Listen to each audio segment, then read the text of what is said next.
Hello friends, और कैसे हैं आप सब। आज हम अपना जीएसटी मैराथन स्टार्ट करने वाले हैं। रिवीजन मैंने बोला था ना कि अब हम स्टार्ट करेंगे, तो आज जल्दी से मैं अपना सब्जेक्ट स्टार्ट करती हूँ जीएसटी। और इसके रिवीजन मैं लगभग आपके 5 दिनों में कंप्लीट कराने का वादा करा है, तो 5 दिनों में जल्दी से कंप्लीट करते हैं और आज की वीडियो स्टार्ट करते हैं। आज की वीडियो में पहले मैं बता देती हूँ आज मैंने कौन से चैप्टर्स कंप्लीट करे हैं।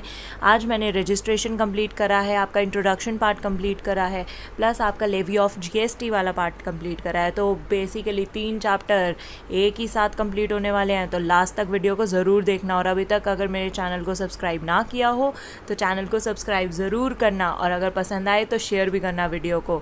तो जल्दी से चलो स्टार्ट करते हैं। अब यहाँ पे हमें पता है कि इंडियन टैक्स स्ट्रक्चर कैसा होता है। इंडियन टैक्स स्ट्रक्चर में इनडायरेक्ट टैक्सेस होते हैं और डायरेक्ट टैक्सेस होते हैं। चलो देखते हैं कि इनके बीच का डिफरेंस क्या है, ये होते क्या हैं। ओके, इनडायरेक्ट टैक्सेस हम लोग यहाँ पे देख सकते हैं कि इनडायरेक्ट टैक्स क्या है। इसमें यही तो बोला है ना मैंने कि levy on goods and services consume by the ultimate customer. मतलब जो कस्टमर अल्टीमेटली उसे कंज्यूम करेगा, उसे खरीदेगा, तो उस पर क्या बोलते हैं, इनडायरेक्ट टैक्सेस लगते हैं। और वहीं पे डायरेक्ट टैक्सेस का अगर मैं बोलूँ तो डायरेक्ट टैक्सेस किस पे लगते हैं, जो इनकम या वेल्थ कोई इंडिविजुअल कमा रहा है उस पर लगता है। इनकम टैक्स हमारा डायरेक्ट टैक्स है, जिस पे लगता है वही बियर करता है, वही गवर्नमेंट को पे करता है। वो किसी और के ऊपर उसे ट्रांसफ़र नहीं कर सकता है। It is not transferable. Indirect taxes को क्या करते हैं, जो सप्लायर्स होते हैं, मैन्युफैक्चरर्स होते हैं, वो अल्टीमेटली कंज्यूमर के ऊपर, कस्टमर के ऊपर उसे डाल देते हैं। तो यहाँ पे हमें क्या पता चला, एक तो टैक्स इंसिडेंस हमें पता चल गया। टैक्स इंसिडेंस हमारा इनडायरेक्ट टैक्सेस के केसेस में क्या होता है, यहाँ पे हमारा हर लेवल पे, हर स्टेज पे वहाँ पे टैक्सेस लगते हैं। और यहाँ पे एक ही बार लग रहा है यार, डायरेक्टली उसे क्या बोलते हैं, टैक्स पेयर पे कर देगा, एक ही बार हो जाएगा और गवर्नमेंट को पे कर देगा। प्रोग्रेसिव इन नेचर होता है। प्रोग्रेसिव कैसे होता है कि प्रोग्रेसिव में ये है कि जितना ज़्यादा जिसकी इनकम होगी उस हिसाब से उसके ऊपर वहाँ पे इनकम टैक्स का जो रेट होता है वो लग जाएगा। इनडायरेक्ट टैक्सेस में क्या है, किसी गुड के ऊपर 10% लग रहा है तो 10% ही लगेगा हर जगह, ठीक है। तो वो हो गया रिग्रेसिव इन नेचर, ये हो गया प्रोग्रेसिव इन नेचर। इसमें बस इतनी सी ही बात थी कि यहाँ पे समझने वाली कि इनकम टैक्स पे मतलब ये डायरेक्ट होता है हमारा, डायरेक्ट वो पे करेगा, और इनडायरेक्ट टैक्सेस हमारे किसी और के ऊपर लगते हैं, ठीक है, कस्टमर के ऊपर लगते हैं। मोस्टली हमारा क्या होता था, कस्टमर ही बियर करता था इनडायरेक्ट टैक्सेस जो होते हैं। अब भी आप देख लो, जीएसटी पे करते हो, कौन पे करता है, आप ही लोग तो पे कर रहे हो। अब यहाँ पे देखो हमारा pre GST tax structure in India हम यहाँ पे स्टार्ट कर रहे हैं कि पहले जीएसटी से पहले हमारा टैक्स स्ट्रक्चर कैसा था। यार उस टाइम पे हमारा टैक्स जो कलेक्ट होता था ना, वो सब्जेक्ट वाइज होता था। जैसे कि कुछ चीज़ें इन्होंने बांट रखी थी कि ये चीज़ें यूनियन के हिसाब से, मतलब यूनियन इस पर लगा सकता है, कुछ चीज़ें इन्होंने बोल रखा था कि स्टेट लगा सकता है। ये लिस्ट के हिसाब से इन्होंने बांट रखी थी कि कौन से गुड्स या सर्विसेज वगैरह पे कौन कौन लगाएगा। स्पेशली सर्विसेज तो देखो यूनियन के केस में ही आती थी।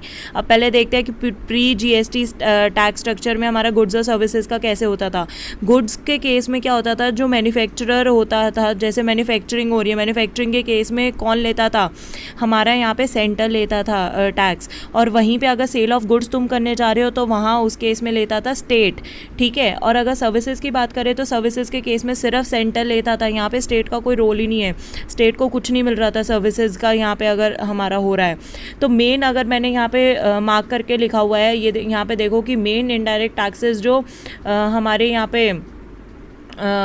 पे क्या बोलते हैं स्टेट को मिलते थे, वो थे वैट, सीएसटी, ऑक्ट्रॉय और क्या बोलते हैं एंटरटेनमेंट टैक्स। और यहाँ पे साइड वाली गुड्स वाली साइड देखो, यहाँ पे मैंने सेंटर के लिखे हुए हैं। सेंटर मेनली कौन से इनडायरेक्ट टैक्सेस कलेक्ट करता था, सेंट्रल एक्साइज ड्यूटी और क्या बोलते हैं कस्टम ड्यूटी और यहाँ पे सर्विस टैक्स, ठीक है। ये सारे के सारे सेंटर करता था इनडायरेक्ट टैक्सेस। और यहाँ पे राइट साइड वाले मैंने किसके लिखे हुए हैं, वैट, सीएसटी वगैरह, ये सारे स्टेट के थे। अब यहाँ पे इसी से रिलेटेड मैंने एक एग्जांपल लिया है, जो मैंने अभी आपको सारी चीज़ें बताई ना कि सेंटर यहाँ पे कलेक्ट करा है और स्टेट करा है, इससे रिलेटेड यहाँ पे एग्जांपल लिया है। जैसे ए लिमिटेड है, ए लिमिटेड यहाँ पे मैन्युफैक्चरर है, पंजाब का है ए लिमिटेड। दूसरा है बी लिमिटेड जो डीलर है, महाराष्ट्र का है। यहाँ पे ए लिमिटेड बी लिमिटेड को सप्लाई करेगा गुड्स या क्या बोलते हैं गुड्स करेगा। तो यहाँ पे जल्दी से हम यहाँ पे देखते हैं कि कैसे कैसे लगेगा इन सब के ऊपर टैक्स। सेंट्रल टैक्स लगेगा सबसे पहले, तो सेंटर का लगेगा, मैन्युफैक्चरर के ऊपर लगेगा, मैन्युफैक्चरिंग मैन्युफैक्चरिंग कर रहा है ना, तो वहाँ पे सेंटर अपना सेंट्रल टैक्स ले लेगा। उसके बाद जब वो वहाँ से गुड्स निकलेंगे, वहाँ पे क्या बोलते हैं सेंट्रल सेल्स टैक्स या वैट लिया जाएगा, जो कि पंजाब गवर्नमेंट लेगी। उसके बाद जब महाराष्ट्र क्या बोलते हैं महाराष्ट्र पहुँचेगा, तो वहाँ पे एंट्री टैक्स लिया जाएगा, जो कि महाराष्ट्र गवर्नमेंट लेगी। उसके बाद वहाँ पे ऑक्ट्रॉय लिया जाएगा, जो कि बीएमसी कलेक्ट करेगी। ठीक है, तो यहाँ पे समझ रहे हो कि एक ही गुड के ऊपर पता नहीं कितनी बार कौन अलग अलग क्या बोलते हैं यहाँ पे टैक्सेस कलेक्ट कर रहे हैं। सेंटर अलग कलेक्ट कर रहा है, स्टेट अलग कलेक्ट कर रहा है। तो यहाँ पे अगर मैं सबके टैक्सेस के अमाउंट यहाँ पे मिलाती जाऊँ तो पता नहीं कितना अमाउंट पहुँच जाएगा उस प्रोडक्ट का। तो इसी वजह से इसके इम्पैक्ट हमारे क्या पड़ता है कि कॉस्ट जो होती है ना गुड की, वो बहुत ज़्यादा बढ़ जाती है। और दूसरा अगर यहाँ पे देखा जाए तो यहाँ पे tax paid on input goods जो होता है ना, उसे आप सेट ऑफ भी नहीं कर सकते हो। जैसे कि मतलब सेट ऑफ वाली चीज़ मैं अभी आपको बाद में बताऊंगी। जैसे इनपुट और आउटपुट टैक्स को हम सेट ऑफ कर सकते हैं, आगे मैंने एक एग्जांपल लिया है उसमें बताऊंगी। और दूसरा non availability of set of against other state और सेंट्रल गवर्नमेंट। ठीक है, ये वाला मैंने क्या बोला है कि सेंटर और स्टेट का क्या बोलते हैं यहाँ पे उनका भी हम सेट ऑफ नहीं कर सकते, उनके अमाउंट को भी। Plus cascading effect of taxes यहाँ पे बहुत ज़्यादा होता है। कास्केडिंग इफेक्ट क्या है, एक टैक्स के ऊपर दूसरा टैक्स। ठीक है, तो यहाँ पे ऐसा नहीं है कि एक टैक्स दे दिया तो उसे हटा के, उस वाली चीज़ को हटा के हमारा टैक्स लग रहा हो, नहीं, टैक्स के ऊपर टैक्स लगते हैं। यही कास्केडिंग इफेक्ट यहाँ पे पहले चलता था प्री जीएसटी स्ट्रक्चर में हमारा। देखो यहाँ पे problems under previous tax regime यहाँ पे मैंने लिखा हुआ है। तो फिर यहाँ पे पहला है हमारा डबल टैक्सेशन, जो कि मैंने आपको बोला है कि हमारा एक बारी लग गया, फिर दूसरी बारी लग गया, एक के बाद एक। ठीक है, एक के ऊपर एक हमारा यहाँ पे जो टैक्स लगते जा रहे हैं। दूसरा है मल्टीपल टैक्सेस। मल्टीपल टैक्सेस जो मैंने अभी बोला था आपको, CST लग रहा है, कहीं पे सेंट्रल क्या बोलते हैं सेंट्रल एक्साइज लग रहा है, ऑक्ट्रॉय लग रहा है, कस्टम ड्यूटी लग रहा है, इतने सारे मल्टीपल टैक्सेस होते थे। तो इससे काफ़ी ज़्यादा कॉम्प्लेक्स हो जाता था। दूसरा है नो सेट ऑफ मैकेनिज्म। कोई सेट ऑफ मैकेनिज्म है ही नहीं। सेट ऑफ मैकेनिज्म मैंने किसके लिए यूज़ करा है, इनपुट टैक्सेस और आउटपुट टैक्सेस, जो मैंने अभी बोला, अभी आगे आपको एग्जांपल में बताऊंगी कि इन्हें हम सेट ऑफ कैसे नहीं कर पाते थे।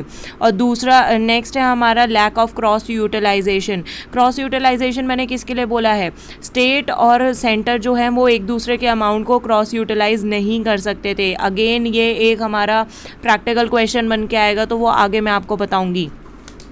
अब हम देख चुके हैं हमारा प्री जीएसटी टैक्स स्ट्रक्चर क्या था। अब देखते हैं जीएसटी में हमारा क्या हुआ था। जीएसटी में बेसिकली हमारा दो पार्ट्स में इसे मैंने डिवाइड कर रखा है, आईजीएसटी और एक सीजीएसटी प्लस एसजीएसटी/यूटीजीएसटी। तो अब इस केस में मैं इसमें कहना क्या चाहती हूँ, फॉर एग्जाम्पल अगर कोई गुड्स हैं, inter state supply of goods and services में कर रही हूँ। ठीक है, ये तो चीज़ पता है ना कि जीएसटी हमारा इनडायरेक्ट टैक्सेस है, दैट्स इट। ठीक है, यहाँ पे आईजीएसटी की बात कर रही थी मैं। आईजीएसटी क्या है, inter state supply of goods services. मैंने बोला अगर मैं इंटरस्टेट कर रही हूँ, फॉर एग्जांपल पंजाब से महाराष्ट्र भेज रही हूँ, या फिर क्या बोलते हैं दिल्ली से मुंबई भेज रही हूँ, कहीं पे भी मतलब ऐसे जहाँ पे एक स्टेट से दूसरे स्टेट में आ रहा है, तो उसे हम बोलते हैं इंटरस्टेट। अगर वहीं पे मैं बोलूँ दिल्ली से दिल्ली में ही सप्लाई कर रही हूँ, तो वो क्या हो गया, इंट्रास्टेट सप्लाई बोलती हूँ मैं उसे। Intrastate supply of goods and services, जो भी एक स्टेट से एक उसी स्टेट में मतलब आप कर रहे हो, और एक स्टेट से दूसरे स्टेट में अगर जा रहे हो, तो वो interstate supply of goods and services होता है। आईजीएसटी के अंडर क्या होता है कि import of goods and services. For example आपने बाहर ऑस्ट्रेलिया से कोई भी चीज़ मंगवाई है, तो इंपोर्ट करा है, तो इसे भी इंटरस्टेट सप्लाई मानी जाएगी। एक्सपोर्ट कर रहे हो, अगर यहाँ से ऑस्ट्रेलिया भेज रहे हो, तो वो भी इंटरस्टेट मानी जाएगी। Supply to special economic zones, अगर मैं यहाँ से किसी नॉन इकोनॉमिक जोन से, आप स्पेशल इकोनॉमिक जोन से कर रही हूँ किसी और स्पेशल इकोनॉमिक जोन में, तो उसे भी मैं इंटरस्टेट मानूंगी। SEZ से SEZ में अगर मैं करूँ, तो वो भी इंटरस्टेट सप्लाई मानी जाती है। Good supply to a tourist, अगर कोई टूरिस्ट मेरी दुकान पे आया है, कुछ आया है, तो उस केस में अगर मैं उसे कोई चीज़ दे रही हूँ, तो वो भी मेरी इंटरस्टेट सप्लाई मानी जाएगी। और अगर मैं इंट्रास्टेट के बारे में बात करूँ, उसके बाद मतलब इंट्रास्टेट तो बहुत क्लियर है कि हमारा विद इन द स्टेट वाली चीज़ आ गई। अब इस केस में क्या है, इंट्रास्टेट हमारा कैसे कैसे माना जाता है कि इंट्रास्टेट में, जैसे कि मैंने अभी बोला दिल्ली टू दिल्ली में ही मैंने करा। ठीक है, यूटीजीएसटी का मतलब है यूनियन टेरिटरीज़ के केस में जो लगता है। जैसे फॉर एग्जांपल कोई यूनियन टेरिटरी है, यूनियन टेरिटरी वो अपने में ही मतलब कर रही है, जैसे कि अंडमान एंड निकोबार आइलैंड्स है, तो फिर अंडमान में ही अगर क्या बोलते हैं सप्लाई कर रही है, तो उसे भी इंट्रास्टेट ही माना जाएगा। अगर इन केस कोई स्टेट यूटी को भेज रही है, मतलब यूनियन टेरिटरी को भेज रही है, तो उसे क्या मानेंगे, इंटरस्टेट सप्लाई मानेंगे। ठीक है ना। और और बाकी यहाँ पे सिर्फ इतना सा गिवन है कि हमारा टैक्स किस तरीके से हम डिवाइड करते हैं। टैक्स हमारा होता है, फॉर एग्जांपल अगर मैंने बोला है जीएसटी रेट हमारा चल रहा है 18%, तो 18% आईजीएसटी में पूरा 18% माना जाएगा। और वहीं पे अगर मैं क्या बोलते हैं दूसरा केस इसका लूँ, जैसे जीएसटी रेट मैंने बोल रखा है 18%, तो यहाँ पे अगर वो इंटरेस्ट रेट सप्लाई है तो वो क्या होगा, सीजीएसटी और एसजीएसटी के बीच में 2 में डिवाइड हो जाएगा। सीजीएसटी का रेट होगा 9% और एसजीएसटी का रेट भी होगा 9%। मतलब जो आपका टोटल जीएसटी का रेट है ना, उसे आप इक्वली डिवाइड कर दोगे स्टेट और सेंटर के बीच में। मतलब सेंटर भी पैसा लेके जाएगा और स्टेट भी यहाँ पे पैसा लेके जाएगा। और अगर स्टेट नहीं है उस केस में क्या बोलते हैं, अगर कोई यूनियन टेरिटरी है तो यूनियन टेरिटरी वाला पैसा लेके जाएगा। दूसरी यहाँ पे इंपॉर्टेंट चीज़ कि यूनियन टेरिटरीज जितनी भी हमारी सारी की सारी यहाँ पे कंसीडर होगी, सिर्फ 2 ऐसी यूनियन टेरिटरीज है जो इसके अंडर हमारे नहीं आएगी। मतलब उस केस में हमारा ये यूटी जीएसटी वाली चीज़ नहीं लगेगी, उसके खुद के उन्होंने एसजीएसटी के लेजिस्लेशंस बनाए हुए हैं, तो उस केस में एसजीएसटी ही लगेगा, वहाँ पे यूटी जीएसटी हमारा नहीं लगेगा। ऐसे कौन से हमारी 2 यूनियन टेरिटरीज है, एक तो दिल्ली है और दूसरी है हमारी यहाँ पे पुडुचेरी। इन दोनों में हमारा क्या बोलता है यूटी जीएसटी नहीं लगेगा, इनके खुद के एसजीएसटी लेजिस्लेशन है, तो ये क्या लगेगा, एसजीएसटी ही लग जाएगा इनमें बस। अभी यहाँ पे देखो मैंने कुछ रेट्स दिए हुए हैं गुड्स और सर्विसेज के। ज़्यादातर आपको रेट्स क्या बोलते हैं एग्जाम में दिए होंगे, बट फिर भी यहाँ पे रेट्स मैं आपको वैसे बता देती हूँ। गुड्स के केस में हमारे 6 रेट्स होते हैं, 5%, 12%, 18%, 28%, 3%, 0.25%। अब सर्विस के केस में कितने हैं, 4 सेम हमारे रेट्स हैं। गुड्स के केस में हमारे 2 एक्स्ट्रा रेट्स हैं जो कि मैंने अलग से यहाँ पर लिख भी दिया है। 3% सेमी प्रीशियस स्टोन्स क्या बोलते हैं सिल्वर, गोल्ड, प्लैटिनम वगैरह के लिए, 0.25% प्रीशियस स्टोन या डायमंड वगैरह के लिए। अब ऐसे तो बहुत सारे हमारे आइटम्स होते हैं जो कि बुक में यहाँ पे गिवन होंगे, बट ज़्यादातर हमारा सिर्फ इतना याद रखना कि गुड्स के केस में हमारे 6 रेट्स होते हैं, ये 6 रेट्स होते हैं, और सर्विस के केस में हमारे 4 रेट्स होते हैं और ये 4 रेट्स होते हैं, जिसमें 18% सर्विस के केस में मोस्ट कॉमनली इम्पोज किया जाता है 18%, उसके बाद 5 और 12% किए जाते हैं, और जो बहुत ही मतलब महंगे सर्विसेज वगैरह होती हैं तो उस केस में हमारा 28% यूज़ किया जाता है। अब यहाँ पे मैंने जीएसटी के 2 प्रिंसिपल्स बता रखे हैं जिनके ऊपर बेस्ड है जीएसटी। तो यहाँ पे डेस्टिनेशन प्रिंसिपल है और दूसरा है वैल्यू एडेड प्रिंसिपल। डेस्टिनेशन वाला क्या है, ये बोलता है कि टैक्स लगेगा at the point of consumption. ठीक है, पहले क्या होता था, सोर्स बेस्ड सिस्टम था जो कि हटा के अब जब हम कंज्यूम कर रहे हैं at the point of consumption पे हमारा ये वाला लगता है जीएसटी। और दूसरी चीज़ हमारा प्रिंसिपल इसका क्या बोलता है, वैल्यू एडेड प्रिंसिपल, जो बोलता है कि सप्लाई की हर एक स्टेज पे हमारा क्या बोलते हैं जीएसटी लगेगा। अगर हमारे सप्लाई की हर स्टेज पे लगेगा तो किस हिसाब से आप बोल रहे हो कि यहाँ पे कास्केडिंग इफेक्ट नहीं होगा, वो अभी मैं आगे एक क्वेश्चन कराऊंगी तो उसमें आपको समझाती हूँ कि कैसे हमारा कास्केडिंग इफेक्ट नहीं होता है। दूसरी चीज़ यहाँ पे है कि ओरिजिनल प्रोड्यूसर से अल्टीमेट कंज्यूमर तक, जहाँ तक हमारा जा रहा है, जहाँ से शुरू हो रहा है जहाँ तक हमारा जा रहा है, हमारा हर एक स्टेज पे यहाँ पे लगता जा रहा है। ठीक है, तो ये 2 प्रिंसिपल्स बहुत इंपॉर्टेंट है इसमें। अब यहाँ पे मैंने बोल रही थी ना कि एक क्वेश्चन लूँगी, अब ये वाला क्वेश्चन बहुत ध्यान से देखना, बहुत इंपॉर्टेंट क्वेश्चन है। यहाँ पे मैंने बोला है कि एक ए है, होलसेलर है, होलसेलर क्या कर रहा है, गुड्स बेच रहा है, किसे बेच रहा है, बी को बेच रहा है, बी रिटेलर है, और बी अल्टीमेटली किसे बेचेगा, सी को, कंज्यूमर को। अब यहाँ पे देखो हमारा जीएसटी रेट इन्होंने पहले ही बोल रखा है 18%, 18% हमारा जीएसटी रेट बोला हुआ है। यहाँ पे क्या बोला है, वैल्यू ऑफ गुड्स 2 लाख दिए हुए हैं, 2 लाख के गुड्स हैं जिसपे जीएसटी लगा है 18%। 18% लगने के बाद कितना जीएसटी बना, 36,000। तो हमारा इनवॉइस की वैल्यू कितनी हो गई, मतलब कितने में बेचा होगा बी रिटेलर को, 2,36,000 में उसने बेचा होगा। अगर डिस्काउंट वगैरह उसने कुछ और दिया हो तो अलग बात है, बाकी इनवॉइस वैल्यू हमारी कितनी बनेगी, 236,000 हमारी बन जाएगी। अब यहाँ पे क्या हुआ, बी ने क्या बोलते हैं माल खरीदा, यहाँ पे क्या बोलते हैं उसने रॉ मटेरियल वगैरह कुछ भी खरीदा या गुड्स खरीदे, उसे मतलब इम्प्रूव करा कि फाइनली वो बेच सके आगे जाके कंज्यूमर को। ठीक है, उसमें इम्प्रूवमेंट वगैरह जो भी एडिशन उसने करा है, उसे करने के बाद उसकी वैल्यू बन रही थी, वैल्यू ऑफ गुड्स बन रही थी 2,20,000, मतलब उसने 20,000 का एडिशन करा है। यहाँ पे ये चीज़ समझने वाली है, 2 लाख के गुड्स ऑलरेडी थे, 20,000 का उसने एडिशन करा है, उसमें वैल्यू ऐड करी थी, मतलब जो भी उसमें इम्प्रूवमेंट करा है। उसके बाद उस 2,20,000 पे हमारा जीएसटी लग रहा है 39,600। तो फाइनली हमारी इनवॉइस वैल्यू कितनी हो गई, 2,59,600 हमारी इनवॉइस वैल्यू हो गई है।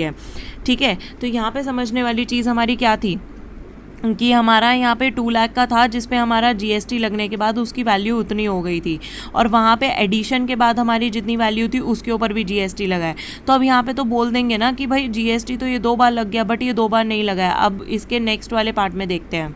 अब यहाँ पे देखो मैंने क्या लिखा हुआ है, टैक्स कलेक्टेड फ्रॉम बी। मैंने यहाँ पे बोला था ना ए ने कितना कलेक्ट करा है टैक्स, जीएसटी का अमाउंट 36,000 कलेक्ट करा है, तो कितना उसने पे करा है गवर्नमेंट को, 36,000 पे कर दिया। अब क्या हुआ, बी ने कितना कलेक्ट करा था, 39,600। पर बी ने क्या करा, बी ने गवर्नमेंट को पे कितना करा है, 3600 पे करा है। भाई 3600 क्यों पे करा है यार, मेरे को एक बात बताओ, 36,000 तुम पहले दे चुके हो, अब वो 36,000 तुम अब दोबारा दोगे? नहीं, यही फ़र्क आ जाता है जीएसटी के केस में। जीएसटी में क्या है, जो हमारा बी है, बी यहाँ पे आईटीसी क्लेम कर लेगा। आईटीसी क्लेम कितने का करेगा, 36,000 का वो क्लेम कर रहा है। वो कह रहा है भाई मैंने तो वहाँ पे भी पैसा लगाया था और यहाँ से मैंने टैक्स लिया है, तो यहाँ से टैक्स लिया, टैक्स उसने कस्टमर से लिया होगा, तो मैं ये चीज़ आपको दोबारा क्यों दूँ? ठीक है, तो यहाँ पे फ़ायदा किसका हो रहा है, यहाँ पे बी का फ़ायदा हो रहा है। ठीक है, ध्यान से देखने वाली चीज़ है कि उसने 36,000 पहले वहाँ पे दिए थे ए को, जो कि क्या बोलते हैं उसने गवर्नमेंट को सबमिट कर दिया, और उस पर उसने आईटीसी क्लेम कर लिया, इनपुट टैक्स क्रेडिट, कि इतने का मैंने सामान खरीदा था, तो 36,000 मुझे 36,000 पे अब मुझे आईटीसी चाहिए, तो आईटीसी अब उसने क्लेम कर दिया। तो अब मतलब 36,000 उसे वापस नहीं मतलब उतने नहीं देने हैं। इतना तो वो उसका क्या था, 36,000 उसका इनपुट टैक्स था, जो कि उसने परचेज पे लिया था। आउटपुट टैक्स होता है जो आपने जब सेल करा है तो वहाँ से जो क्या बोलते हैं आपने टैक्स कलेक्ट करा है, उसे हम आउटपुट टैक्स बोलते हैं। इनपुट टैक्स हमारा परचेज पे होता है। तो अगर मैं यहाँ पे output tax minus input tax करूँ, आउटपुट टैक्स मेरा क्या था, आउटपुट टैक्स था मेरा 39,600 और इनपुट टैक्स था मेरा 36,000। तो output tax minus input tax अगर मैं करूँ तो दैट इज़ 3600, मतलब 3600 बचे हैं सिर्फ गवर्नमेंट को देने मेरे। अगर यहाँ पे बाई चांस ऐसा होता कि मुझे बाहर से जो टैक्स मिल रहा है वो 36,000 मिल रहा है, सिर्फ कस्टमर से मुझे 36,000 टैक्स मिला है, और यहाँ पे मैंने पे ऑलरेडी परचेज़र को कितना करा था, जिससे मैंने परचेज़ करा था 39,600। तो मेरा यहाँ पे क्या है, मैंने अभी क्या चीज़ बोली है, मैंने बोला है मेरा आउटपुट नहीं, आउटपुट टैक्स जो था वो मेरा आउटपुट टैक्स जो था वो इनपुट टैक्स से कम था। तो कंपैरेटिवली यहाँ पे मैं ऑलरेडी ज़्यादा पे कर चुकी हूँ गवर्नमेंट को, तो वहाँ पे वो मुझे रिफ़ंड कर देगी। ये आईटीसी के चैप्टर में और ज़्यादा क्लियर होगा, बट यहाँ पे सिर्फ इतनी सी चीज़ समझो कि मैंने यहाँ पे क्या करा था कि output tax minus input tax, क्योंकि मेरा अमाउंट पॉजिटिव था, बाहर से मुझे ज़्यादा पैसा मिला है और मैंने गवर्नमेंट को अभी तक कम सबमिट कर रखा है, तो जितना मेरा गैप है उतना मैं और सबमिट कर दूंगी। तो मेरा फाइनल टैक्स इंसिडेंस कितने का हुआ, 39,600 का।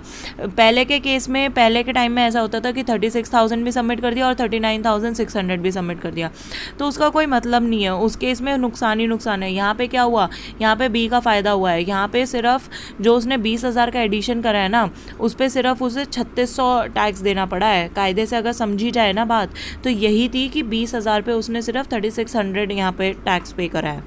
अब यहाँ पे देखो मैंने एडवांटेजेस यहाँ पे मेंशन कर रखे हैं। सबसे पहला एडवांटेज क्या हो गया, कॉमन नेशनल मार्केट, मतलब एक ऐसा मार्केट तुम्हें मिल रहा है जहाँ पे सेम रेट मिल रहा है किसी भी प्रोडक्ट पे। अगर बोल रखा है, जैसे फॉर एग्जांपल अगर खाने के प्रोडक्ट का अगर उन्होंने रेट ऑलरेडी डिसाइड कर रखा है, तो वो हर जगह वही रेट होगा, तो एक तुम्हें कॉमन मार्केट मिल रहा है, तो ये एक एडवांटेज है। दूसरा है कास्केडिंग इफेक्ट, मतलब टैक्स के ऊपर टैक्स वाली चीज़ यहाँ पे हट जाएगी। तीसरा है कॉम्पोजिशन स्कीम। कॉम्पोजिशन स्कीम का ज़्यादातर फ़ायदा हमारे स्मॉल ट्रेडर्स को होता है, जिन्हें कि जीएसटी के अंदर अपने आप को रजिस्टर कराने की ज़रूरत नहीं होती है, तो कॉम्पोजिशन स्कीम वही होता है। और दूसरा यहाँ पे हमारा जो फाइनल प्राइस होता है गुड्स का, वो भी कम होता है। अगर हम पहले टैक्स के ऊपर टैक्स लगा देते तो उससे क्या होता था, हमारे गुड्स का प्राइस बहुत ज़्यादा बढ़ जाता था, बट अब क्या होगा, हमारा कम होगा गुड्स का प्राइस। वहीं पे दूसरी चीज़ है आईटीसी का बेनिफिट। आईटीसी का बेनिफिट मैंने अभी आपको बताया कि आईटीसी का बेनिफिट यहाँ पे 36,000 का हो गया। कितना बढ़िया हो गया यार परचेज़र के लिए। यहाँ पे उसने परचेज़ करा था, सेल करा, तो वहाँ पर उसका फ़ायदा ही हो गया।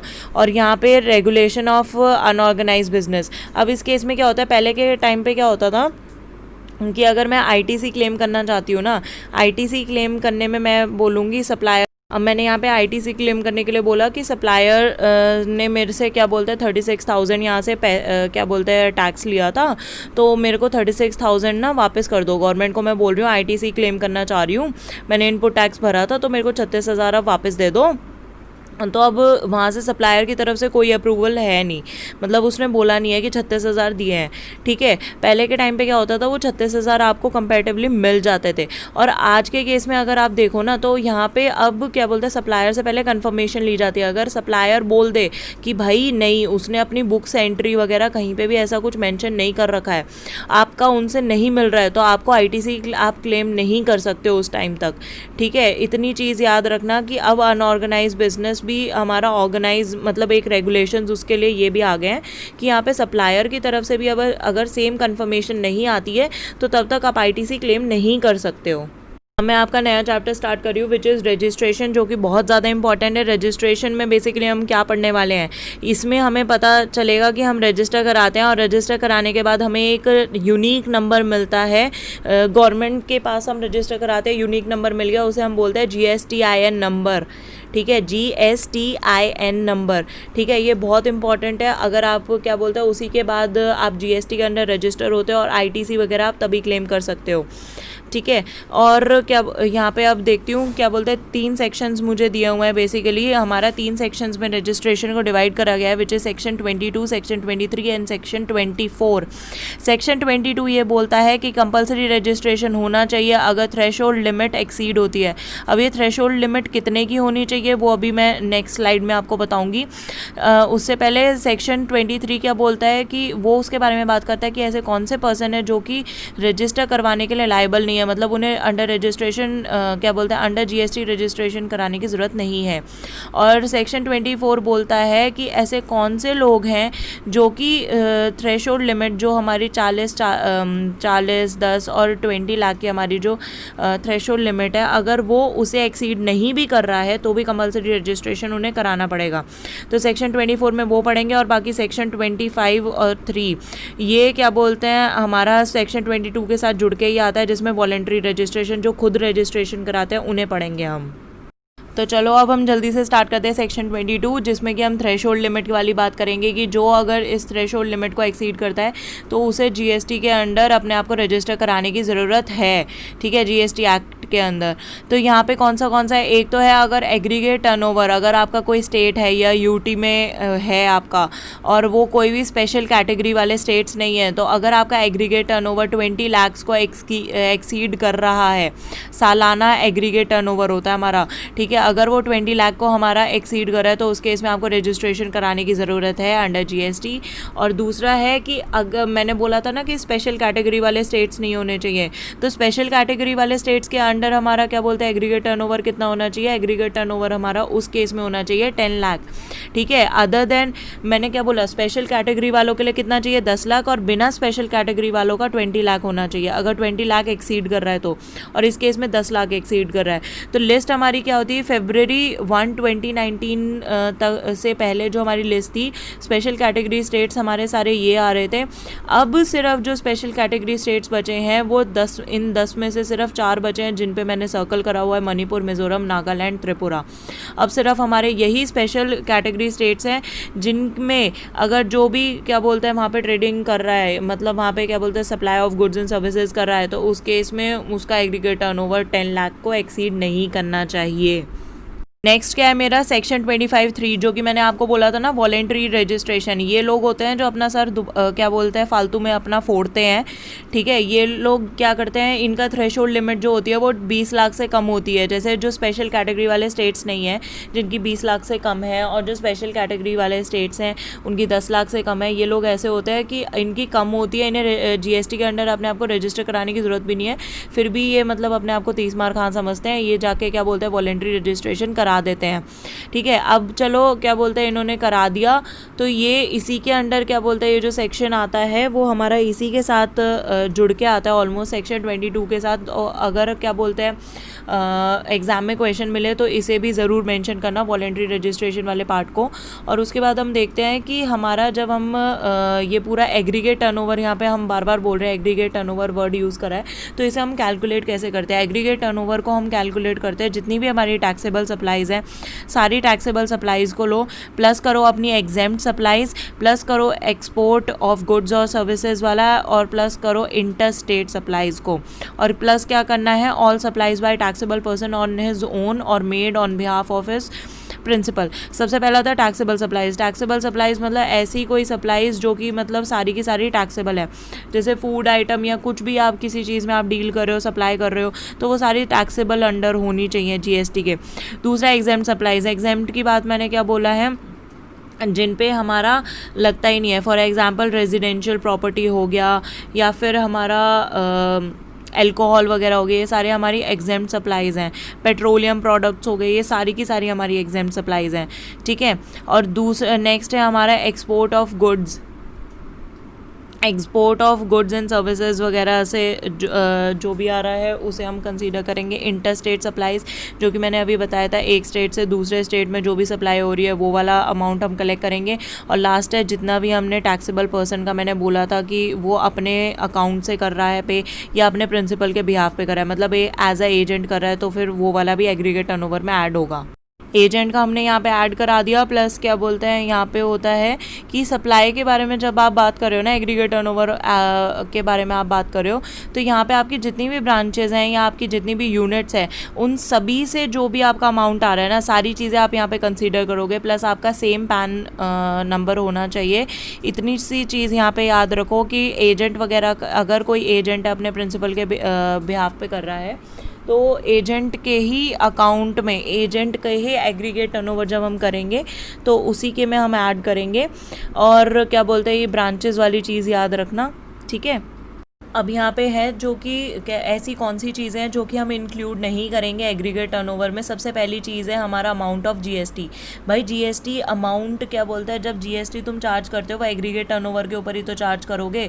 तो aggregate turnover for example 10 lakh आया है, 10 लाख के ऊपर 18% तुम जीएसटी लगा रहे हो, 18,000। तो 18,000 को एग्रीगेट टर्नओवर में तुम ऐड करके थोड़ी ना बोलोगे कि 1,18,000 हमारा एग्रीगेट टर्नओवर बन रहा है। नहीं ना भाई, एग्रीगेट टर्नओवर के ऊपर तो तुम जीएसटी फाइनली लगाओगे। तो अमाउंट ऑफ जीएसटी मतलब आईजीएसटी, सीजीएसटी, एसजीएसटी, यूटीजीएसटी कुछ भी इंक्लूड नहीं होगा इसमें। दूसरा पॉइंट है क्या, और क्या चीज़ हमारी इंक्लूड नहीं होगी, value of inward supplies on which taxes payable under RCM. RCM अब हमारा क्या होता है, जैसे ऐसी कौन सी हमारी क्या बोलते हैं इनवर्ड सप्लाईज होती हैं जिन पे टैक्स हमारा रिवर्स चार्ज मैकेनिज्म में हम पे कर रहे हैं, तो वो चीज़ें हमारी इंक्लूड नहीं होंगी। फॉर एग्जांपल एक बेसिक सा एग्जांपल यहाँ पे लेती हूँ। एक कोई कंपनी है, टेलीकॉम कंपनी है, और अमिताभ बच्चन है। Amitabh Bachchan is the supplier of service, ठीक है, सप्लाई कर रहा है वो अपनी सर्विस। अब यहाँ पे उसने फॉर एग्जांपल 1 करोड़ की सप्लाई करी है अपनी सर्विस के लिए, उसने पैसा मांगा है उस कंपनी से 1 करोड़, ठीक है। अब क्या है, सप्लायर कौन था यहाँ पे, अमिताभ बच्चन था, supplier of service Amitabh Bachchan था। रेसिपिएंट कौन थी, वो कंपनी थी। उस कंपनी को पे करने थे 1 लाख रुपए, ठीक है, सॉरी 1 करोड़ रुपए। अब यहाँ पे क्या था, जीएसटी चार्ज होना था 18%। अब यहाँ पे अमिताभ बच्चन रजिस्टर्ड नहीं है, तो इस केस में कौन पे करेगा, यहाँ पे रिवर्स चार्ज मैकेनिज्म लग जाएगा। मतलब यहाँ पे अमिताभ बच्चन की जगह, ठीक है, अमिताभ बच्चन की जगह कौन करेगा, वो कंपनी पे करेगी, ठीक है। बस इतनी सी चीज़ याद रखना, सप्लायर ही पे करता है हमेशा, जो जीएसटी पे करता है कलेक्ट करके, जो क्या बोलते हैं कलेक्ट करके कस्टमर से पे करता है। बट यहाँ पे क्योंकि अमिताभ बच्चन क्या बोलते हैं रजिस्टर नहीं था जीएसटी के अंदर और वो सप्लायर था, तो इस केस में रेसिपिएंट जो कि रजिस्टर्ड था जीएसटी के अंदर, तो फिर वो यहाँ पे जीएसटी अमाउंट पे करेगा। अब नेक्स्ट क्या है, यहाँ पे है supply of goods by job worker. अब जॉब वर्कर क्या बोलते हैं, कौन हो गए, फॉर एग्जांपल आप समझ लो जैसे आपने आपकी कोई कंपनी है, आपकी कपड़े बनाने की कोई कंपनी है। अब उसमें आपने सारा मैन्युफैक्चर मतलब कर लिया, आपने सारा कपड़ा वपड़ा सब कुछ बना लिया। अब सिर्फ बटन वगैरह लगाने के लिए आपने किसी टेलर वगैरह को हायर कर मतलब टेलर वगैरह को अपने वो सारी चीज़ें दे दी। आप लखनऊ में हो, लखनऊ में ही आपका सारा इस्टेब्लिशमेंट है, सारी चीज़ें हैं, और वो जो टेलर है वो कहीं और है, गुरुग्राम वगैरह में है या कहीं और है, या लखनऊ में कहीं और है, ठीक है। और फाइनली आपको जो सारा सामान है वो कहाँ बेचना है, महाराष्ट्र बेचना है, ठीक है। तो अब इस केस में क्या होगा, वो गुरुग्राम क्या बोलते हैं लखनऊ में था जो मैन्युफैक्चरर था, और जो जॉब वर्कर था मतलब टेलर, वो कहाँ था, गुरुग्राम में। तो फाइनली उसे भेजना कहाँ था, महाराष्ट्र भेजना था। तो अब महाराष्ट्र भेजने के लिए वो पहले ये काम थोड़ी ना करेगा कि पहले वो अपना गुरुग्राम से से लखनऊ भेजे, ठीक है, इससे बेटर है कि वो गुरुग्राम से ही जब उसका सारा वो स्टिचिंग वगैरह हो जाए, बटन वगैरह लग जाए, वो डायरेक्ट महाराष्ट्र भेज दे। तो अब इस केस में मुझे एक बात बताओ, उस कंपनी के थे भाई वो सारा सामान, वहाँ पे सिर्फ बटन लगाने के लिए भेजा था, तो बटन लगाने के लिए भेजा था, उसका प्रोडक्ट थोड़ी ना है जो कि उसने सप्लाई करा है। तो वहाँ पे जॉब वर्कर की एग्रीगेट टर्नओवर में थोड़ी ना रिकॉर्ड होना चाहिए उस चीज़ का। उसने तो सिर्फ सप्लाई करा है ना अपना काम ख़त्म करने के लिए के बाद जो भी उसने कॉन्ट्रैक्ट करा था, काम करा था, वो कंप्लीट हो गया। उसके बाद उसने प्रिंसिपल क्या बोलते हैं प्रिंसिपल के बिहाफ पे ही मतलब उसने भेज दिया, एज अ एजेंट नहीं भेजा है। प्रिंसिपल ने बोला था कि तू भेज देना, ठीक है, काम ख़त्म करने के बाद। तो इस केस में सप्लाई ऑफ प्रिंसिपल ही मानना है हमें से। इस केस में एग्रीगेट टर्नओवर जो है उसमें हमें ऐड नहीं करना है। जॉब वर्कर के एग्रीगेट टर्नओवर में उस चीज़ का सप्लाई का अमाउंट ऐड नहीं करेंगे। अगर यहाँ पे कोई एजेंट होता जिसका काम है ही यही कि वो क्या बोलते हैं अपने प्रिंसिपल के बिहाफ पे वो काम कर रहा है, तो उस केस में एजेंट का क्या बोलते हैं एग्रीगेट टर्नओवर में वो अमाउंट ऐड होता। बट अगर यहाँ पे जैसे कि अगर मैं कुछ बोलती हूँ कि कोई कंसल्टेंसी फ़ी है, कंसल्टेंसी फ़ी वगैरह जो है वो मैं जॉब वर्कर को पे कर रही हूँ, तो वो अमाउंट उसके जॉब वर्कर के एग्रीगेट टर्नओवर में हमारा ऐड हो जाएगा, ठीक है।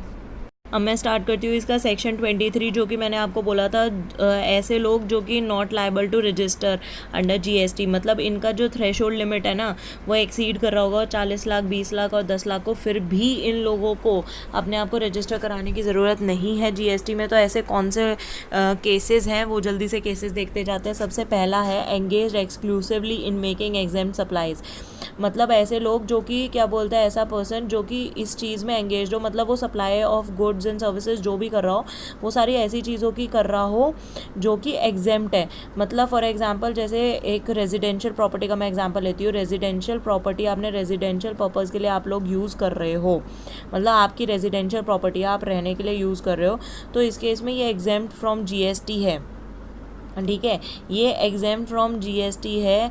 तो मतलब अगर फॉर एग्जांपल अगर एनुअल रेंट भी या आपने किसी और को दे रखा है, तो उस केस में अगर एनुअल रेंट भी 40 लाख बन रहा है, एनुअल रेंट आपका 40 लाख बन रहा है, तो उस केस में वो चीज़ एग्जेम्प्ट फ्रॉम जीएसटी होती है, ठीक है।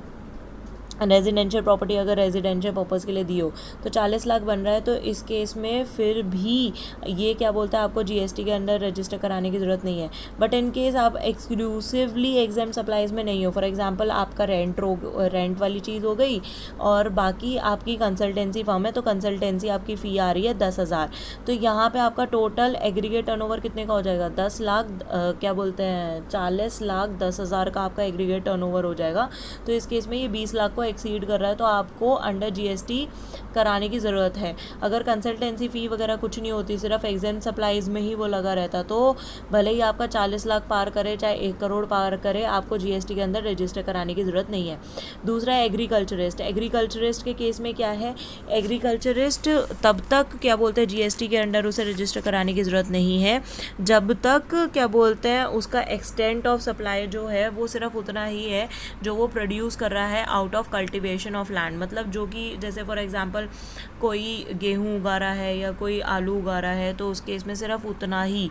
अब क्या बोलते हैं मैं आलू के क्या कर रही हूँ, आलू के अगर मैं चिप्स वगैरह बना रही हूँ और फाइनली उसे बेच रही हूँ, तो इस केस में उस केस में जीएसटी लगेगा। अगर सिर्फ आप आलू बेच रहे हो, आलू आपने उगाया, आलू बेच रहे हो, उसे उसकी ओरिजिनल फॉर्म में आप बेच रहे हो जिसे आपने कल्टीवेट करा है सही में, तो उस केस में आपको जीएसटी के अंडर रजिस्टर कराने की ज़रूरत नहीं है अगर सिर्फ आप उसे बेचने में लगे हुए हो। दूसरा, ऐसा कौन सा पर्सन एग्रीकल्चरिस्ट माना जाता है, इंडिविजुअल या एचयूएफ, कोई सा भी इन दोनों में से, जो कि who undertakes cultivation of land, ठीक है, बाय ओन लेबर, मतलब खुद कर रहा हो या उसकी फैमिली को उसने लगा रखा हो, फैमिली का लेबर यूज़ कर रहा हो, या फिर वो और उसकी फैमिली ने क्या कर रखा है, कुछ ना सर्वेंट्स को रख रखा है मतलब खेती करने के लिए, और मतलब वो सारा वहाँ पे फार्मिंग वगैरह कर रहे हैं। कैसे कर रहे हैं, under the supervision of the person, ठीक है, जिस पर्सन की वो लैंड है जिसके पे वो हो रहा है उस पर्सन के अंडर गाइडेंस कर रहे हैं, या उस की जो फैमिली मेम्बर्स हैं उनके सुपरविजन में कर रहे हो। इतना सिर्फ क्या बोलते हैं एग्रीकल्चरिस्ट वाले में था। नेक्स्ट है हमारा engaged only in making taxable supplies, ठीक है, GST on which is payable under RCM. RCM मैंने अभी आपको बताया कि आरसीएम क्या होता है, ठीक है। बट इस केस में भी अगर जैसे मैंने आपको बोला था कि एडवोकेट है, एडवोकेट हमारा सिर्फ टैक्सेबल सप्लाईज़ में लगा हुआ है। मतलब फॉर एग्जांपल कंसल्टेंसी फ़ी, इसमें एग्जांपल ले लेते हैं, जैसे कि कोई एडवोकेट है, उसने टाटा कंसल्टेंसी सर्विसेज थी, तो उसमें उसने क्या बोलते हैं अपनी मतलब उसने अपना पूरा दिया, मतलब अपनी जो सर्विसेज थी उसने दी, सर्विसेज देने के लिए उसे क्या बोलते हैं वहाँ पे 40 लाख रुपए मिले, ठीक है। अब 40 लाख रुपए उसे मिल रहे हैं, एडवोकेट रजिस्टर नहीं है अंडर जीएसटी, तो उस केस में क्या है, टीसीएस उसकी जगह जीएसटी पे कर देगी, ठीक है, रिवर्स चार्ज मैकेनिज्म के अंडर, ठीक है। बट अब इस केस में क्या है, मैं क्या कह रही हूँ, एडवोकेट के पास ना एक ना रेजिडेंशियल प्रॉपर्टी भी है। रेजिडेंशियल प्रॉपर्टी उसने क्या बोलते हैं कमर्शियल पर्पज़ के लिए दे रखी है, ठीक है। रेजिडेंशियल प्रॉपर्टी उसने कमर्शियल पर्पज़ के लिए दे रखी है, जहाँ से उसे रेंट आ रहा है 10,000 वगैरह कुछ रेंट आ रहा है। तो अब क्या हुआ, उसका एग्रीगेट टर्नओवर दोनों को मिला के बनेगा। अगर वो सिर्फ कंसल्टेंसी फ़ी वाली चीज़ ही ले रहा होता तो उस केस में तो टीसीएस कर देता। अब उसे कहीं और से भी इनकम आ रही है, उसकी कमर्शियल प्रॉपर्टी से भी तो जो उसका रेंट आ रहा होगा, ठीक है, जो 10,000 उसका रेंट आ रहा है, तो वो प्लस करके अब जो अमाउंट बनेगा ना, तो इस केस में अब एडवोकेट को खुद को मतलब यहाँ पे रजिस्टर कराने की ज़रूरत पड़ेगी। अगर सिर्फ वो कंसल्टेंसी फ़ी पे ही रहता, उसकी और कोई सोर्स ऑफ इनकम नहीं होती, तो टीसीएस पे कर देता। अब यहाँ पे कोई और सोर्स ऑफ इनकम है तो उसे अपने आप को रजिस्टर कराने की ज़रूरत है, ठीक है। और एग्रीगेट टर्नओवर मैं उन्हीं के हिसाब से कर रही हूँ, जो मैंने अभी आपको फॉर्मूला बताया था ना, उसी हिसाब से मैं यहाँ पे करती जा रही हूँ। नेक्स्ट हमारा आ गया, engage exclusively in supply of goods and aggregate turnover doesn't exceed 40 lakh, ठीक है। अब इस केस में क्या है, हम ऐसे सप्लाई ऑफ गुड्स, यहाँ पे याद रखना सप्लाई ऑफ सर्विसेज मैंने नहीं बोला है, सप्लाई ऑफ गुड्स ही बोला है, ठीक है, जहाँ पे एग्रीगेट टर्नओवर हमारा 40 लाख एक्सीड नहीं कर रहा है। अगर 40 लाख एक्सीड करेगा supply of goods, exclusively supply of goods में आप लगे हुए हो, अगर वो 40 लाख एक्सीड करेगा तो आपको जीएसटी के अंदर रजिस्टर कराने की ज़रूरत पड़ेगी। और अगर नहीं कर रहा है तो फिर आपको नहीं कराने की ज़रूरत पड़ेगी, अगर ये नीचे जो कंडीशंस मैंने दी हुई हैं ये सारी फुलफिल हो रही है। सबसे पहली कंडीशन क्या है, engaged in supply of goods only, ठीक है, सिर्फ गुड्स में डील कर रहे हो, सप्लाई कर रहे हो, सर्विसेज का कोई नामो निशान नहीं है। एग्रीगेट टर्नओवर क्या है, एग्रीगेट टर्नओवर आपका 40 लाख तक है, अगर 40 लाख भी है तो भी आपको रजिस्टर कराने की ज़रूरत नहीं है। अगर 40 लाख को एक्सीड करता है तो उस केस में आपको कराने की ज़रूरत है। नेक्स्ट है compulsory registration under section 24 not required. अगर ऐसा कुछ नहीं है कि सेक्शन 24 के अंडर आपके कोई भी ऐसे प्रोडक्ट्स वगैरह नहीं आते जिन्हें सेक्शन 24 के अंडर कंपल्सरी रजिस्ट्रेशन कराने की ज़रूरत है, तो उस केस में आपको रजिस्टर कराने की ज़रूरत नहीं है। Not engaged in supply of certain goods. अब आप ऐसी कुछ गुड्स हैं जिनकी सप्लाई में आप नहीं लगे हो, फॉर एग्जांपल पान मसाला, टोबैको, आइसक्रीम। अब ये जो सप्लाई करते हैं ना, जो लोग इन तीनों चीज़ों को सप्लाई करते हैं, उन्हें कंपल्सरी रजिस्ट्रेशन कराने की ज़रूरत होती है। तो अगर आप लोग इन सब की चीज़ों में इन सर्टेन चीज़ों में सप्लाई में नहीं लगे हुए तो उस केस में आपको रजिस्ट्रेशन कराने की ज़रूरत नहीं है। नेक्स्ट है not engaged in making intra state supply in certain state. अब मैंने यहाँ पे सर्टेन स्टेट्स बोला है, तो सर्टेन स्टेट्स कौन से हैं, हमारे वही वाले जो मैंने स्पेशल कैटेगरी वाले स्टेट्स बोले थे ना, अरुणाचल प्रदेश, मणिपुर, मेघालय, मिजोरम, नागालैंड, पुडुचेरी, सिक्किम, तेलंगाना, त्रिपुरा और उत्तराखंड, वही हमारे जो स्पेशल कैटेगरी स्टेट्स थे। अगर आप उनमें इंट्रा स्टेट सप्लाई नहीं कर रहे हो तो उस केस में आपको रजिस्टर कराने की ज़रूरत नहीं है। दूसरा, आपने वॉलेंट्री रजिस्ट्रेशन नहीं करा रखा है, अपना माथा खुद नहीं फोड़ रखा है, तो उस केस में आपको रजिस्टर कराने की ज़रूरत नहीं है, you are not liable to register, ठीक है। बस इसमें इतनी सी चीज़ याद रखना। अब हम स्टार्ट करते हैं हमारा सेक्शन 24। तो चलो देखते हैं अब इसमें क्या है। सेक्शन 24 में मैंने क्या बोला है, सबसे पहला पॉइंट ले रखा है inter state taxable supply of goods. अब इस केस में क्या है, इंटर स्टेट अगर टैक्सेबल सप्लाई आप कर रहे हो, ऐसे गुड्स का आप सप्लाई कर रहे हो जो कि टैक्सेबल है अंडर जीएसटी, ठीक है, इंटर स्टेट बोला है मैंने, मतलब एक स्टेट से दूसरे स्टेट, तो उस केस में सबसे पहला पॉइंट मेरा यही है। तो उस केस में हमें कंपल्सरी रजिस्ट्रेशन कब कराना पड़ता है और कब नहीं कराना पड़ता, मतलब कुछ एक दो केसेस इन्होंने बोला है एग्जेम्प्ट भी है, वैसे कंपल्सरी रजिस्ट्रेशन वाला सेक्शन है। तो यहाँ पे क्या है हमारा person engaged in inter state supply of services. अगर ऐसा कोई पर्सन है जो inter state supply of services में एंगेज्ड है, याद रखना मैंने अंडरलाइन कर रखा है सप्लाई ऑफ सर्विसेज, ठीक है, अगर वो सर्विसेज में एंगेज्ड है और उसका aggregate turnover less than 20 lakh और 10 लाख है, तो उसे क्या बोलते हैं यहाँ पे रिक्वायर्ड नहीं है रजिस्टर कराना, बट अगर इसे एक्सीड करता है तो उस केस में उसका कंपलसरी रजिस्ट्रेशन है ही है। नेक्स्ट है हमारा जॉब वर्कर। जॉब वर्कर मैंने बोला है अगर उसका क्या बोलते हैं एग्रीगेट टर्नओवर 20 लाख से कम है या 10 लाख से कम है तो उस केस में उसे रजिस्टर कराने की ज़रूरत नहीं है। बट अगर कोई जॉब वर्कर ऐसा है जो ज्वेलरी का काम करता है या गोल्ड स्मिथ है या सिल्वर स्मिथ है, तो उस केस में अगर उसका 20 लाख या 10 लाख से कम भी है तो उसका कंपलसरी रजिस्ट्रेशन रिक्वायर्ड है, ठीक है। नेक्स्ट है हमारा हैंडीक्राफ्ट गुड्स। हैंडीक्राफ्ट गुड्स का मैंने क्या बोल रखा है inter state supplies. Inter state supply मतलब एग्जेम्प्ट है। अगर मतलब दिल्ली से मुंबई कर रहे हो या मुंबई से कहीं और कर रहे हो तो उस केस में एग्जेम्प्ट है। कब? अगर ये दोनों कंडीशंस जो मैंने यहाँ पे लिखी हुई हैं वो हमारी फुलफिल होती है। पहली एग्रीगेट टर्नओवर 20 लाख और 10 लाख से कम होना चाहिए। नेक्स्ट है हमारे पास इनकम टैक्स पैन हमारा होना चाहिए, पैन नंबर होना चाहिए, ठीक है ना। और यहाँ पे हमें कैजुअल रजिस्ट्रेशन की भी ज़रूरत नहीं पड़ेगी। एक स्टेट से दूसरे स्टेट हम जब जाते हैं बेचने के लिए तो हमें कैजुअल रजिस्ट्रेशन की ज़रूरत पड़ती है। तो इस केस में हैंडीक्राफ्ट गुड्स में हमें कैजुअल रजिस्ट्रेशन की ज़रूरत भी नहीं पड़ेगी अगर हमारे पास फिक्स्ड एस्टेब्लिशमेंट है उस पर्टिकुलर स्टेट में जिसमें हम सप्लाई करने जा रहे हैं। अगला है यहाँ पे हमारा सेक्शन 24 के under casual taxable person making taxable supplies. अब ये ऐसे लोग होते हैं जो कि क्या बोलते हैं ओकेजनली सेल करने आते हैं। जैसे कभी कभार किसी एक स्टेट से दूसरे स्टेट ये लोग जाते हैं, मतलब ओकेजनली सेल करने जाते हैं। जैसे आप दिल्ली हाट वगैरह देख लो या और भी मतलब चीज़ें देख लो जो हैंडीक्राफ्ट वगैरह इसमें इन्वॉल्व नहीं होना चाहिए। हैंडीक्राफ्ट का मैंने अभी आपको पीछे बोला था कि उनके केस में तो कैजुअल रजिस्ट्रेशन की भी ज़रूरत नहीं होती है, ठीक है, अगर उनके फिक्स्ड एस्टेब्लिशमेंट्स वहाँ पे हैं। तो यहाँ पे समझने वाली चीज़ क्या है कि कैजुअल टैक्सेबल पर्सन को रजिस्ट्रेशन कराने की, कंपलसरी रजिस्ट्रेशन कराने की कब ज़रूरत पड़ती है? जब उसका no fixed place of business, मतलब उसका कोई फिक्स प्लेस ऑफ बिजनेस नहीं है। पहली बात तो कैजुअल टैक्सेबल पर्सन वही होते हैं, प्लस उसका वहाँ पे कोई भी फिक्स्ड एस्टेब्लिशमेंट भी नहीं है। फॉर एग्जांपल अगर दिल्ली कोलकाता से कोई यहाँ पे बेचने आ रहा है, कोई चीज़ दिल्ली में आ रहा है, किसी ऐसे मेले वेले में आ गया और भी चीज़ों में मतलब गए हैं, तो वो ओकेजनली आते हैं, कभी कभार आते हैं। तो फिर अब क्या हुआ, उनका कोई यहाँ पे फिक्स्ड एस्टेब्लिशमेंट नहीं है, ठीक है। तो बट यहाँ के लिए उन्हें क्या बोलता है जीएसटी के अंडर उन्हें रजिस्टर करना पड़ेगा। कब? अपना बिजनेस कमेंस करने से 5 दिन पहले वो अप्लाई कर सकते हैं रजिस्ट्रेशन, रजिस्ट्रेशन के लिए।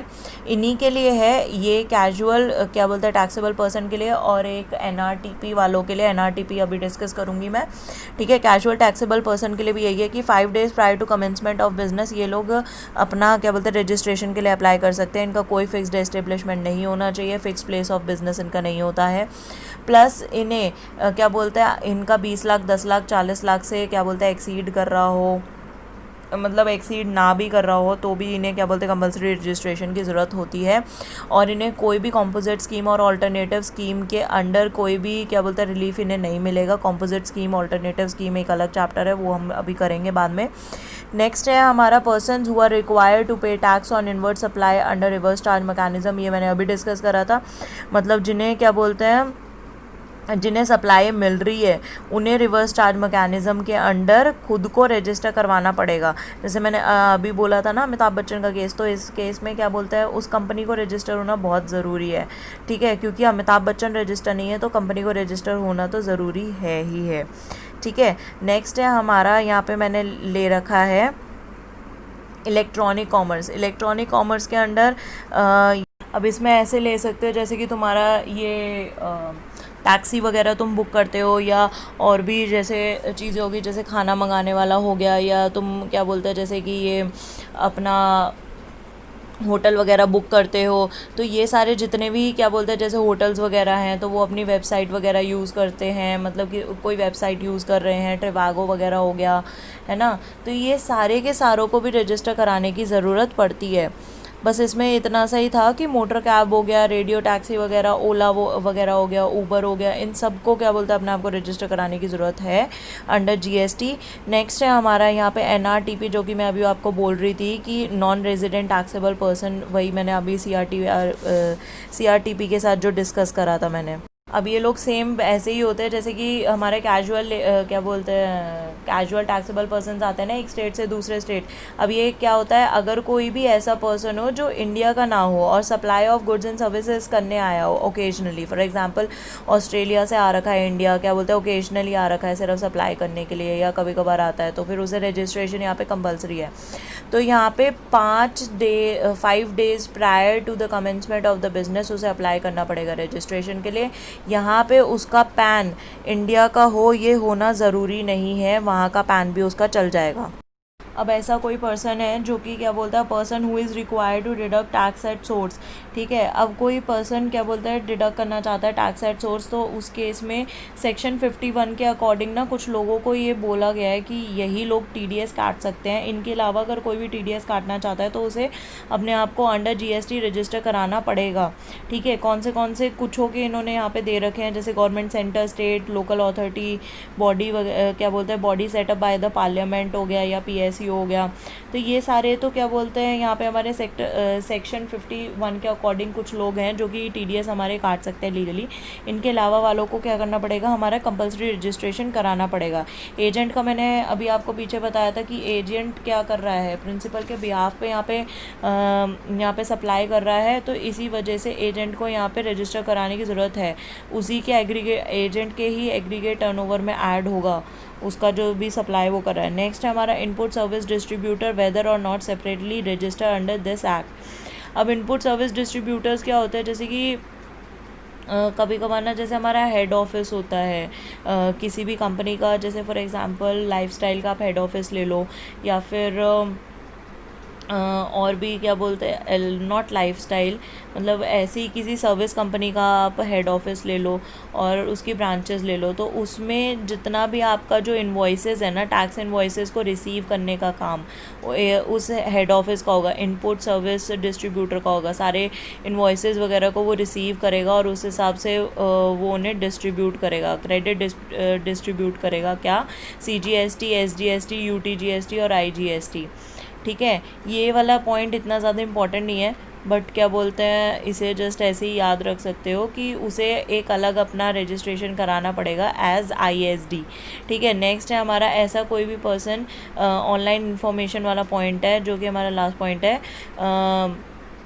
अगर हमारा ऐसा कोई भी पर्सन जो कि आउटसाइड इंडिया है और वो यहाँ के इंडिया के किसी पर्सन को जो कि अनरजिस्टर्ड है, उसे क्या बोलते हैं ऐसी इंफॉर्मेशन, ऑनलाइन इन्फॉर्मेशन या डाटा वगैरह सप्लाई करता है, तो उस केस में उसे कंपलसरी रजिस्ट्रेशन अंडर जीएसटी की ज़रूरत है विदाउट एनी थ्रेशोल्ड लिमिट। अगर थ्रेशोल्ड लिमिट उसकी 20 लाख, 40 लाख, 10 लाख से कम भी है तो भी उसे कंपलसरी रजिस्ट्रेशन कराना पड़ेगा। अगर वो किसे कर रहा है, अनरजिस्टर्ड पर्सन इन इंडिया को कर रहा है, ठीक है, बाहर का बंदा कर रहा है यहाँ पे, ठीक है। अब हमारा यहाँ पे सबसे ज़्यादा मेन इंपॉर्टेंट टॉपिक स्टार्ट हो रहा है, वो है प्रोसीजर फॉर रजिस्ट्रेशन, जिसमें कि जल्दी से हम इसे डिस्कस करते हैं और क्या बोलते हैं इसे पेपर में आने के चांसेस सबसे ज़्यादा होते हैं प्रोसीजर फॉर रजिस्ट्रेशन के।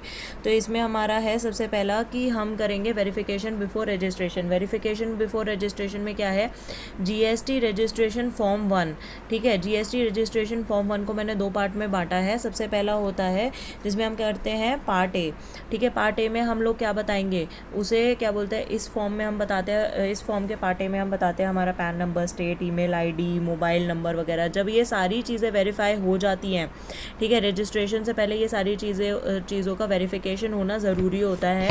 जब ये वेरीफाई हो जाती है तब हमें ये एक टेम्परेरी रेफरेंस नंबर जनरेट करके देते हैं, ठीक है, जो कि हमारे मोबाइल पे भेज देंगे या ईमेल वगैरह पे ना ये लोग भेज देते हैं।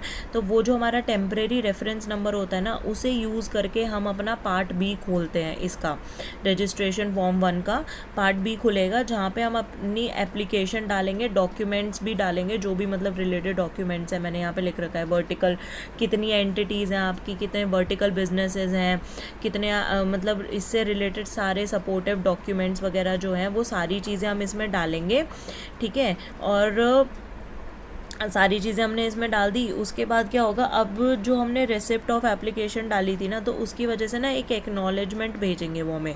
तो वो एक्नॉलेजमेंट हमें किस में भेजते हैं, ये रजिस्ट्रेशन एप्लीकेशन वाले पार्ट 2 में हम देख रहे हैं कि एक्नॉलेजमेंट हमें भेजी जाती है जीएसटी रजिस्ट्रेशन फॉर्म 2 में। ठीक है, वो हमें क्या कर रहे हैं, उन्होंने एक्नॉलेजमेंट भेजी है। अगर इस केस में क्या होता है कि एक्नॉलेजमेंट वैसे नॉर्मली तो सबको वैसे ही मिल जाती है, बट अगर कोई कैजुअल टैक्सेबल पर्सन है, ठीक है, उसने अप्लाई करा हुआ है, तो उसके लिए क्या होता है कि कैजुअल पर्सन की तरह से मतलब अप्लाई करा है तो उसे पहले टेम्परेरी रेफरेंस नंबर देंगे ये लोग। ठीक है, एडवांस टैक्स डिपॉजिट करने के लिए क्या करेंगे, टेम्परेरी टैक्स उन्होंने टेम्परेरी एक्नॉलेजमेंट नंबर दिया है ताकि एडवांस टैक्स अपना डिपॉजिट कर दे। और जब वो अपना डिपॉजिट कर देता है तो उसके बाद उसे मतलब मेन जो एक्नॉलेजमेंट है वो मिल जाएगी। ठीक है, तो कोई भी रजिस्टर क्या बोलते हैं, कोई भी पर्सन जो रजिस्टर करवाना चाहता है, दूसरी चीज़ यहाँ पे इम्पॉर्टेंट है कि कोई भी अगर करवाना चाहता है ना अपने आप को रजिस्टर, तो उसे जिस दिन वो लाइबल हो रहा है रजिस्टर कराने के लिए, उस दिन से 30 दिन पहले अपना रजिस्ट्रेशन एप्लीकेशन उसे डाल देना चाहिए, उसे रजिस्टर के लिए अप्लाई कर देना चाहिए। फॉर एग्ज़ाम्पल मैं आज की डेट में मतलब लाइबल कर रही हूँ रजिस्टर कराने के लिए अंडर जीएसटी, तो मैं आज की डेट से 30 दिन पहले मैं ऑलरेडी मेरे को अप्लाई कर देना चाहिए रजिस्ट्रेशन के लिए। ठीक है, ये तो हो गया जैसे कोई भी पर्सन अगर कराना चाहता है। बाकी अगर सीटीपी हो गया, जैसे कैजुअल टैक्सेबल पर्सन हो गया, या जो हमारे एनआरटीपी हो गए, नॉन रेजिडेंट टैक्सेबल पर्सनस हो गए, इनके केस में क्या बोला था मैंने आप लोगों को बताया था कि 5 दिन पहले 5 days prior to the commencement of the business इन लोगों को अप्लाई करना ज़रूरी है फॉर रजिस्ट्रेशन। और एक सेपरेट रजिस्ट्रेशन जाती है अगर क्या बोलते हैं कोई बिज़नेस स्टार्ट करना चाहता है स्पेशल इकोनॉमिक जोन में, तो फिर उसका मतलब उसमें काम कर रहा है, तो फिर उसे एक अलग क्या बोलते हैं अपना देना पड़ता है, सेपरेट एप्लीकेशन उसकी होती है अगर स्पेशल इकोनॉमिक जोन्स में कर रहे हैं। आईएसडी की भी अलग से ही जाती है, इनपुट सर्विस डिस्ट्रीब्यूटर जो मैंने अभी आपको बताया था, उसकी भी एक अलग से ही एप्लीकेशन जाती है रजिस्ट्रेशन। और नेक्स्ट है हमारा टेरिटोरियल वाटर्स। इसके केस में जो भी नियरेस्ट स्टेट बेस होता है ना, स्टेट बेस लाइन होता है उसकी तरफ से मतलब जाता है। और नेक्स्ट है हमारा जो लोग सेक्शन 51 के अंडर टीडीएस काटते हैं, ठीक है, वो लोग रजिस्ट्रेशन एप्लीकेशन कौन से में करते हैं, मतलब जैसे कि अगर वो टीडीएस काटना चाहते हैं तो उन लोगों को कहाँ पे रजिस्टर कराने की ज़रूरत है, वो लोग जीएसटी रजिस्ट्रेशन फॉर्म 7 भरेंगे। ठीक है, कौन से लोग जो कि टीडीएस काटना चाहते हैं और वो क्या बोलते हैं सेक्शन 51 के अंडर नहीं है, ठीक है, तो वो लोग क्या बोलते हैं रजिस्ट्रेशन फॉर्म 7 भरेंगे। नेक्स्ट है हमारा एग्जामिनेशन ऑफ एप्लीकेशन।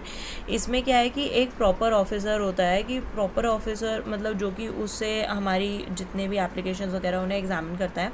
अगर उसे जो एप्लीकेशन है डॉक्यूमेंट्स है हमारे के ठीक लगे हैं तो हमें अप्रूवल मिल जाएगा विद इन 3 वर्किंग डेज़। ठीक है, जिस दिन आपने सबमिट करी है उसके 3 वर्किंग डेज़ के अंदर अंदर आपको मिल जाएगा। और बाय चांस अगर उसमें कोई गलती मतलब उसे लगती है कुछ उसे समझ नहीं आ रहा, कोई क्वेरी है, तो वो एक जीएसटी रजिस्ट्रेशन फॉर्म होता है 3, उसमें क्वेरी रिलेटेड एक नोटिस आपको इशू करेगा विद इन 3 वर्किंग डेज़ ही मैंने जो बोला है उसी में आपको एक नोटिस इशू कर देगा कि इसमें मुझे ये प्रॉब्लम है, जो भी उसकी क्वेरी है वो आपसे पूछेगा।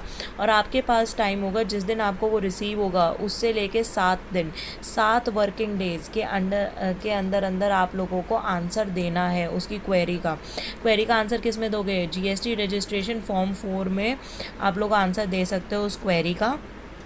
अगर उसे वो क्वेरी से उससे सेटिस्फाई हो जाता है तो विद इन 7 वर्किंग डेज़, जैसे आपने आज सबमिट कर दिया अपना आंसर, तो आज से 7 दिन के अंदर अंदर ऑफिसर क्या बोलते हैं उसे ठीक लगे तो फिर क्या बोलते हैं वो आपको अप्रूवल दे देगा, जीएसटी रजिस्ट्रेशन फॉर्म नंबर 6 में अप्रूवल दे देगा, वो इशू कर देगा आपको।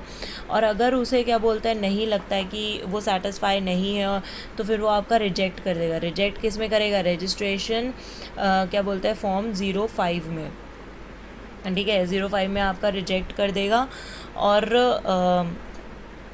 अगर बाय चांस ये 7 वर्किंग डेज़ या 3 वर्किंग डेज़ में उनका कोई भी रिप्लाई नहीं आता है अप्रूवल या रिजेक्शन का, या कोई भी क्वेरी वगैरह भी रेज़ नहीं होती है, तो उस केस में हम मान लेते हैं कि हमें रजिस्ट्रेशन मिल गया है, ठीक है। और उसके बाद है हमारा रजिस्ट्रेशन सर्टिफिकेट। रजिस्ट्रेशन सर्टिफिकेट में बेसिकली क्या है, इसमें अगर क्या बोलते हैं हमारा सब कुछ सही है तो फिर हमें अप्रूवल मिल गया है, तो मतलब हमें रजिस्ट्रेशन सर्टिफिकेट भी मिल जाएगा। रजिस्ट्रेशन सर्टिफिकेट में क्या क्या इंक्लूड होगा, हमारा principal place of business include होगा, जहाँ पे जो मेन हमारा प्रिंसिपल प्लेस है जहाँ पे हम काम कर रहे हैं। नेक्स्ट है हमारा एडिशनल प्लेस, जहाँ पे कहीं और पे भी हमारी क्या बोलते हैं ब्रांचेस वगैरह या कुछ है, तो ब्रांचेस नीड नॉट ब्रांचेस, मतलब अगर हमारा और भी क्या बोलते हैं एडिशनल प्लेसेस हैं वो भी हमारी उसमें ऐड होंगी।